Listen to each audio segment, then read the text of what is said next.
Kajang! Hello tubers! Welcome to another A-B tone comparison. In this little guitar hobby, I've discovered that the best way to compare guitar tones is to do an A-B comparison where I compare one tone with another side by side. I already have several videos doing that A-B comparison. This is just a version with me not shutting up, but the comparison will still be there. Before going any further, I apologize for any ambient noise in the clips and the sloppy playing. There may be household and neighborhood noises, but hopefully not enough to ruin the tones in the music. So here we go. The inspiration of this video is another video by Johan Segaborn. I'm posting a link in the description below of his video. I suggest that you watch it before or after my video.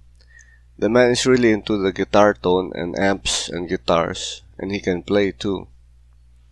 Anywho, in that video, Johan gives us a tip on how to come closer to the vintage Gibson PAF humbucker tone for us mere mortals who cannot afford the 5,000 clams to buy a set of vintage 1959 PAF pickups, or worse yet, to sell our soul and our freedom to afford the actual vintage guitar with the actual pickups. Johan's tip involves coughing up a few dollars to buy this, a paint scraper, to make use of the steel plate and put it over the pickups and approximate a more vintage PAF tone on our more modern pickups instead of selling 5 of our kidneys to raise the $5,000 to buy the real vintage pickups. Johan demos this, and listen and decide for yourself, and while on this video, be sure to check out the comments.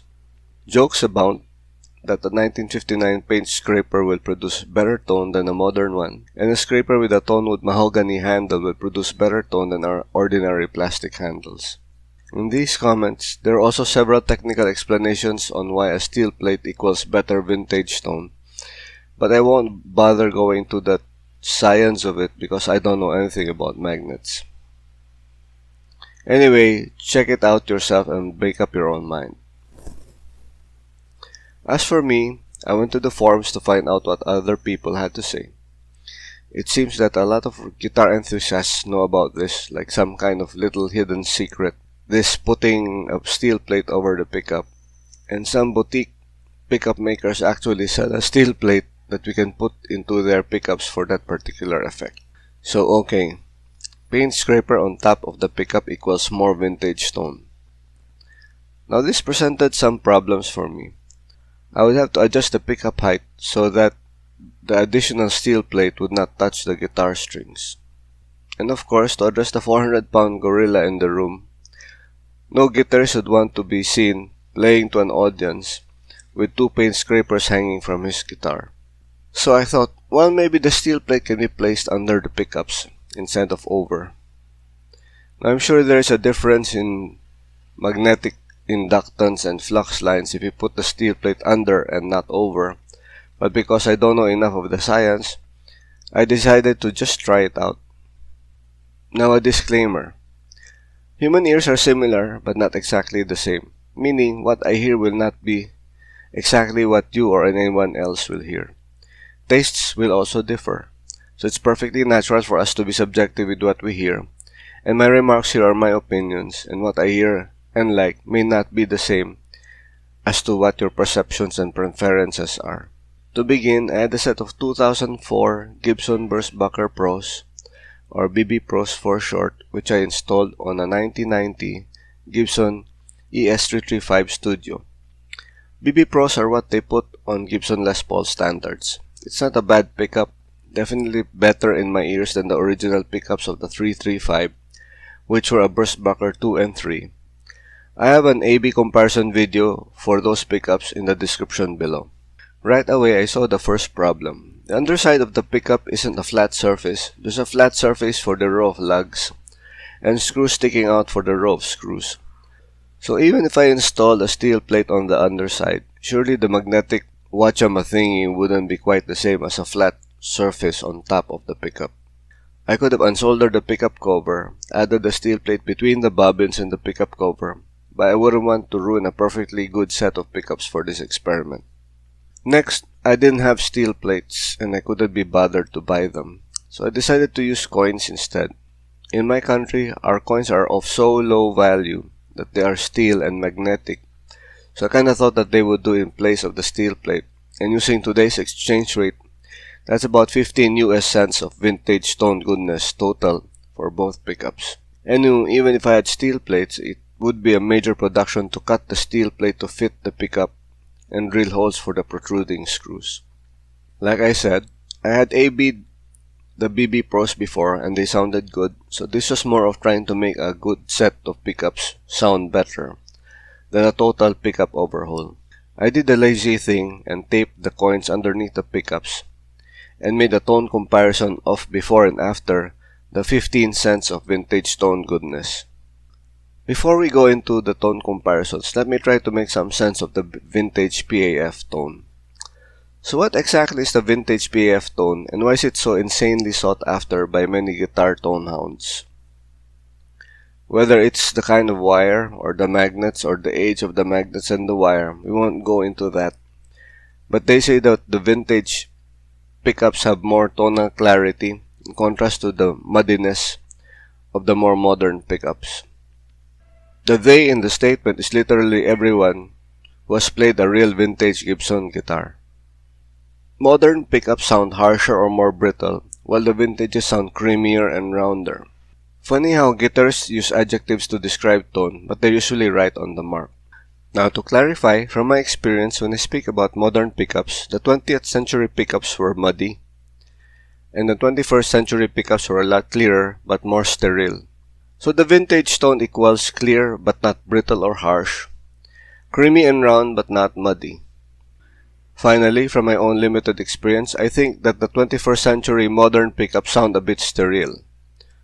To be fair, some pickups are really designed to be extremely faithful in accepting magnetic flux from guitar strings, and they're built that way to produce extreme clarity and high fidelity and extreme high gain and a lot of distortion, but I do not like them. In my ears, extreme clarity is also sterility. I like my pickup tones to be quirky, to have undertones and overtones and harmonies. Don't quote me on these terms because I know nothing about music theory. If music theory is a language, I only know the swear words. But I think you get the idea of what I'm trying to point out. I'd like my tones to be complicated, to have more texture. Of course, if we ask another person, especially someone who has more experience with a vintage PAF tone, they may describe this tone differently from what I did here. That's fine, I'm no expert, but I think my description is in the vicinity. So why is this vintage PAF tone such a big deal? Because there's a long line of artists who have used a variant of this pickup. Aside from the usual suspects who have used a vintage Les Paul, like Jimmy Page, Eric Clapton, and Duane Allman, Keith Richards had a PAF in his Telecaster, and Eddie Van Halen had a PAF in his Frankenstrat. In fact, Eddie played the PAF exclusively. The other pickup was a dummy. So in my head, all these artists couldn't be wrong in choosing a vintage PAF humbucker as their pickup. And the question here is, what specific vintage PAF sound are we looking for? The Beano sound, the Duane Allman sound, the Marcus King tone, the Led Zepp tone, the Honky Tonk Women tone, the Eruption tone. These do not sound exactly alike. In addition, the vintage PAF sound varied greatly. Some were darker, others had more highs, some were louder. That's the irony of this whole exercise. We think that we're looking for that one tone that is the vintage PAF tone, but there is no such thing. Now that we have a rough idea of what the vintage PAF tone is, here are some more disclaimers. In this comparison, I did not bother checking which pickups were wax spotted or not. To those who aren't guitar nerds, wax spotting is to dip guitar pickups in wax to remove the microphonic qualities of the pickups. Sometimes pickups act like primitive microphones and they pick up ambient sounds in addition to the actual magnetic flux from the guitar strings. To prevent this microphonic effect, the pickups are dipped in wax. The first tone comparison is between the current set of BB Pros before and after me taping steel coins under the pickups.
From my own ears, I'd say that the coins take out some of the aggression from the tones and they improve the tone a bit.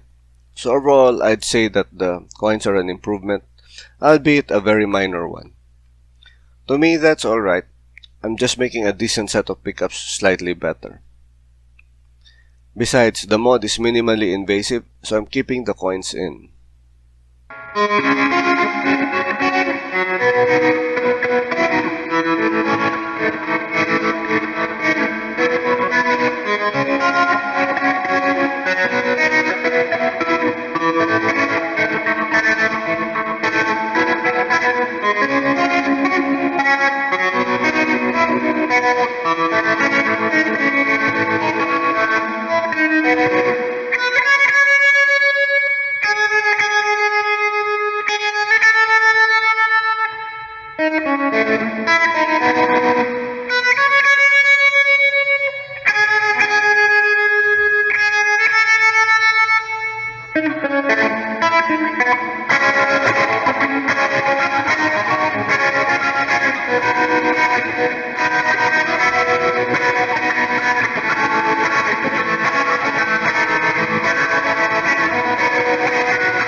So from this little experiment, I'd say that the paint scraper idea can improve tone, but it won't save a lousy pickup.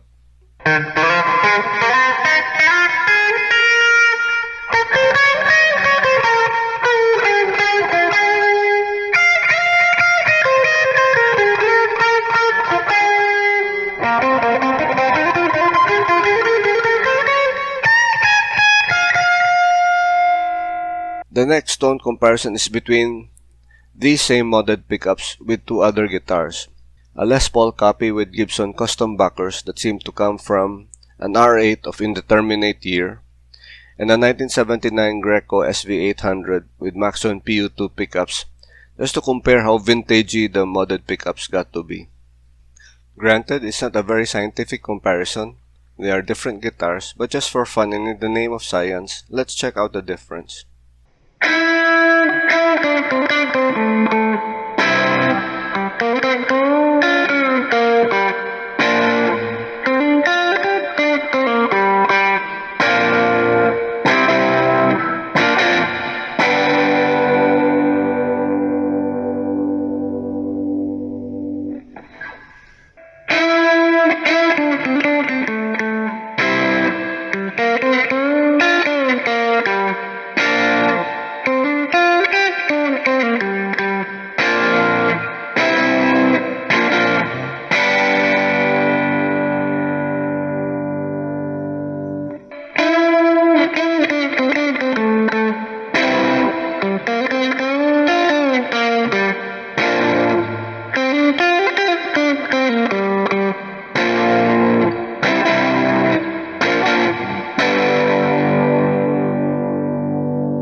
My take on this A-B comparison is that they all sound good, but sound slightly different from each other. The other two guitars seem to sound a bit more nasal, and I like the variety, so I have some flexibility in selecting tones. It would be redundant to have three guitars that sound exactly like each other.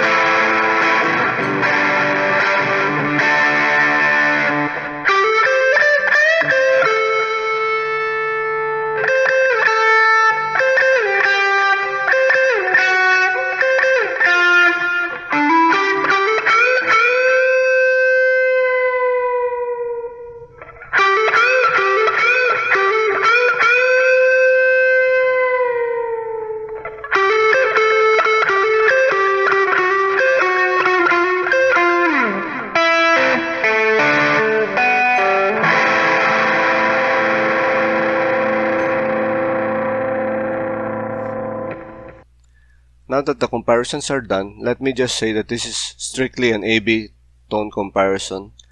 How the modified pickups will fare in a mix or with other instruments and a singer is out of the scope of this video. So how important is finding and owning this vintage PAF tone? If the tone inspires us to pick up and play the guitar more often, then well and good. But for me, that's it. This sweet and creamy tone won't help us if we don't play and practice. And the search for that sweet vintage PAF tone can be a very deep and labyrinthine rabbit hole. Aside from the few actual vintage PAF sets running around, there are so many aftermarket pickups that one can dive into for that vintage tone. OX4s, throwbacks, Wiz, Doyles, Lollars, Seymour Duncans, organic pickups from Chile. Organic is a brand.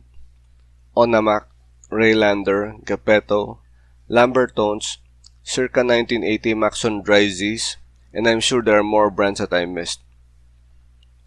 There's a whole sub-industry focused on producing that sweet vintage PAF tone. For now, I don't think that's a search I want to do.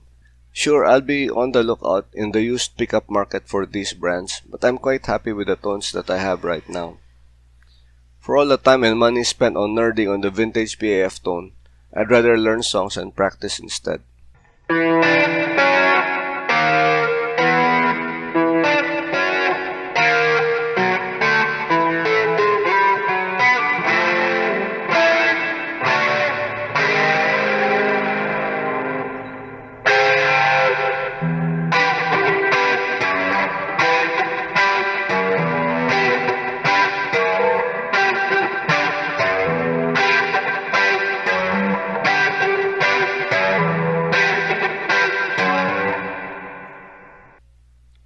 That's all for now, boys and girls, and I hope to see you in my other videos.